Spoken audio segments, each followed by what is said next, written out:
So, kamusta po mga Streetwise? Ako po si Takero Miyamoto at welcome po sa aking munting channel. So, mga kababayan, meron pong binabanggit dito si Mami Pebbles na bagong banta na grave threat po laban sa kanya. So, ito daw po ay galing daw kay Chavit Singson. So, alam naman po natin no, na itong si Mami Pebbles nga, no, na tad-tad po talaga ito ng grave threat dati pa. At karamihan nga po dito ay galing po sa Duterte camp. So, kaya nga, ano to NPA yan si Mami Pebbles.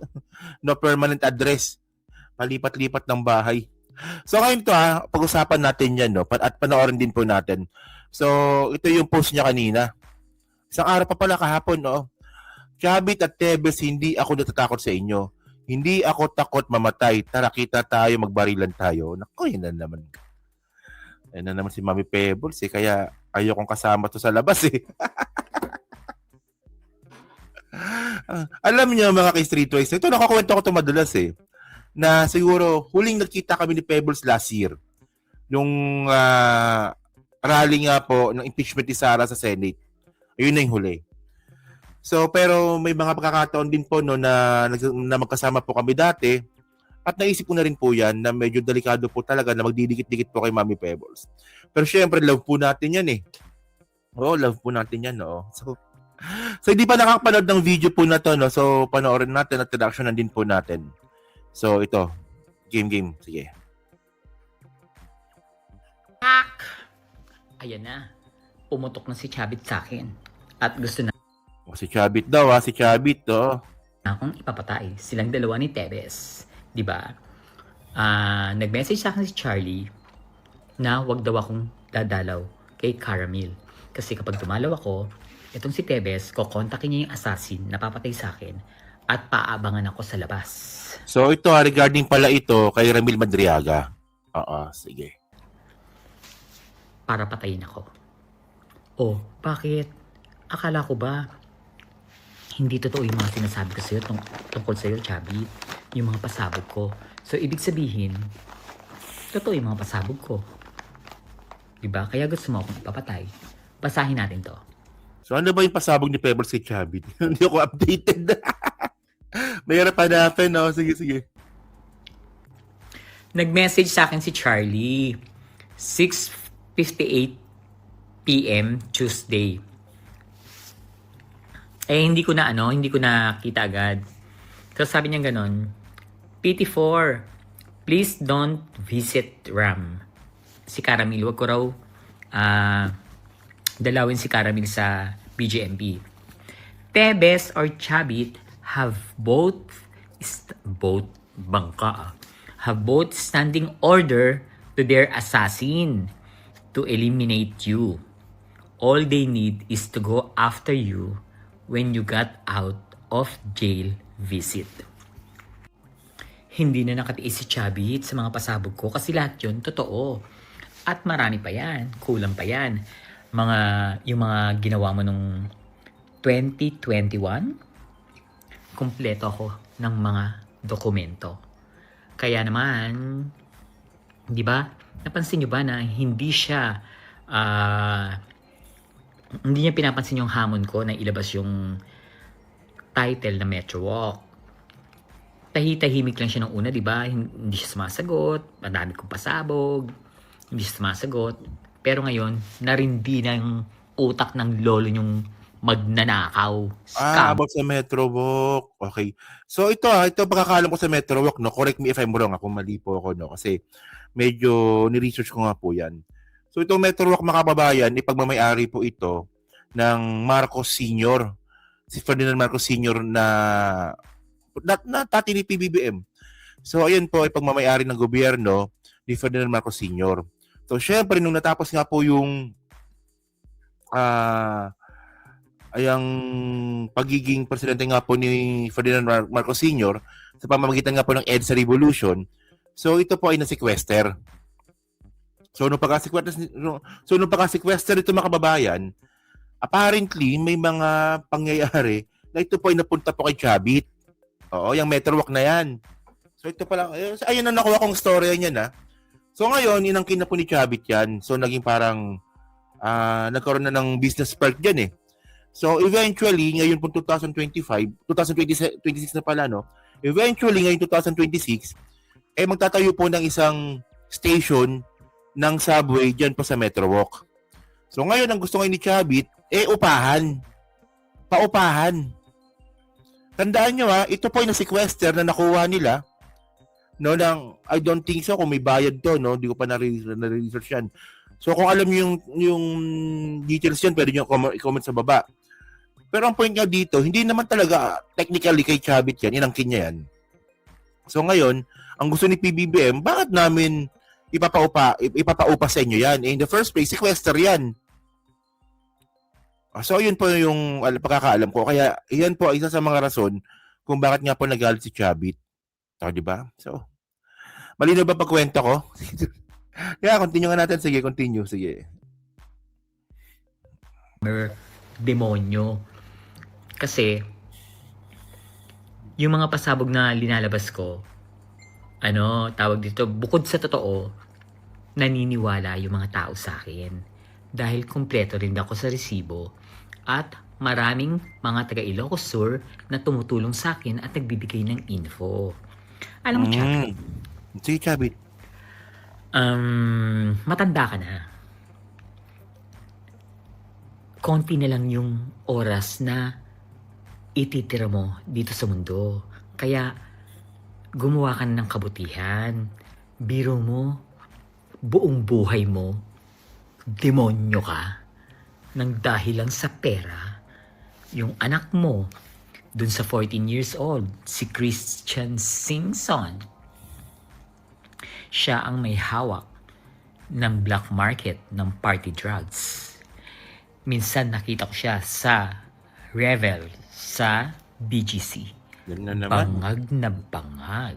Yan na naman tayo Oh. May So alam niyo mga kababayan, no? Kaya alam ni Pebbles sa mga ganyang klaseng mga bagay, sa mga bangag na mga anak ng mga politiko, siya rin po kasi mismo is admitted na dating din po siyang addict. Oo. So malamang nakajamin niya, kaya nakikita niya. At nandun din po siya sa lugar na yon. Oo, kaya ganun. Well, ang alam ko, hindi ko alam kung nagbago na si Pebbles, pero alam ko nagbago na to Hindi na tumitikim to sige. video ko. May video daw. Sige ka dyan. Puro ka illegal. Ngayon, nung una hindi mo ako pinapansin. Ngayon, pinapapatay mo na ako kasi nga, tinik ako sa lalamunan mo.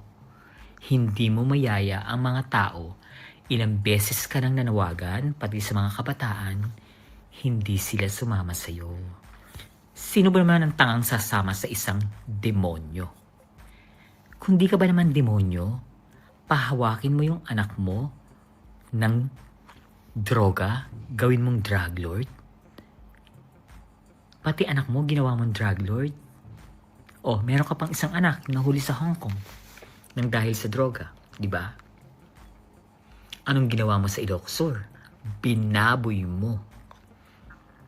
Lalabas ko lahat ng katarantaduhan mo, Chavit. At huwag mo kong tinatakot na ipapapatayin mo ko dahil wala sa bokabularyo ko ang salitang takot. Hindi mo pa ako kilala. Alam niyo mga kababayan, putuloy muna natin. Alam niyo, yung ganyan tapang ni Pebbles, Pero pag na-meet niyo siya in person, sobrang bait na tao niyan. Kasi ako, ilang beses ko na nakasama yan. Ano yan wala ka siyang pakialam kung anong tingin mo sa kanya. Basta ito ako, papakita ko sa inyo kung ganito ako.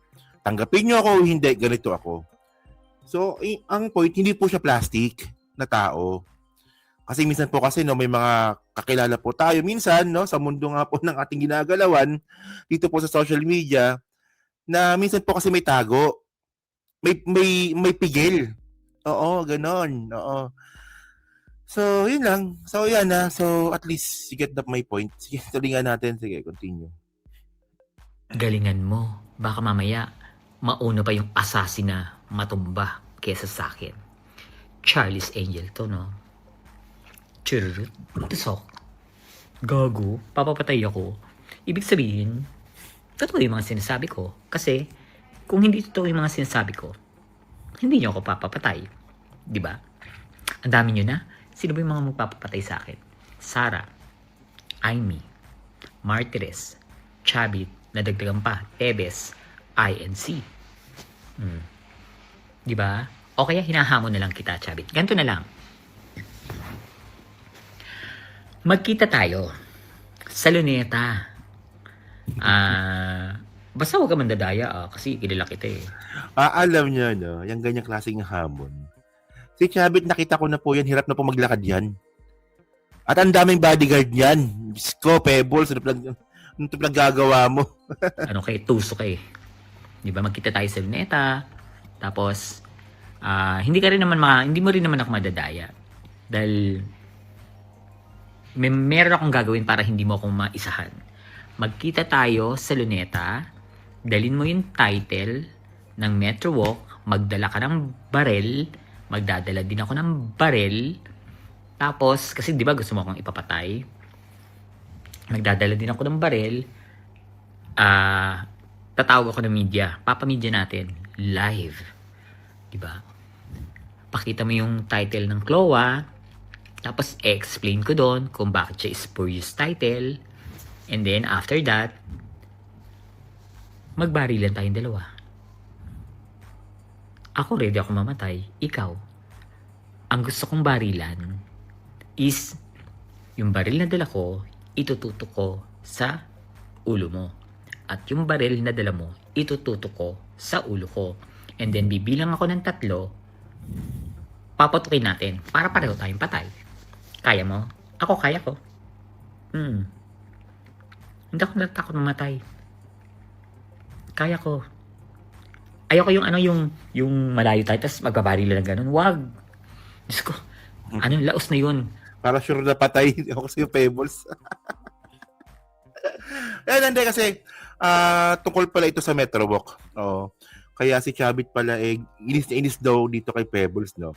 Kasi masyadong maanomalya po at kontrobersiya itong Metro Walk nga po na to, no? So actually medyo mahirap siyang hanapin sa internet, sa totoo lang. Nahirapan ako, no? So ayun na po ang pagkakalam ko sa Metro Walk na yan. Dati sequestered po yan na napunta kay Chavit.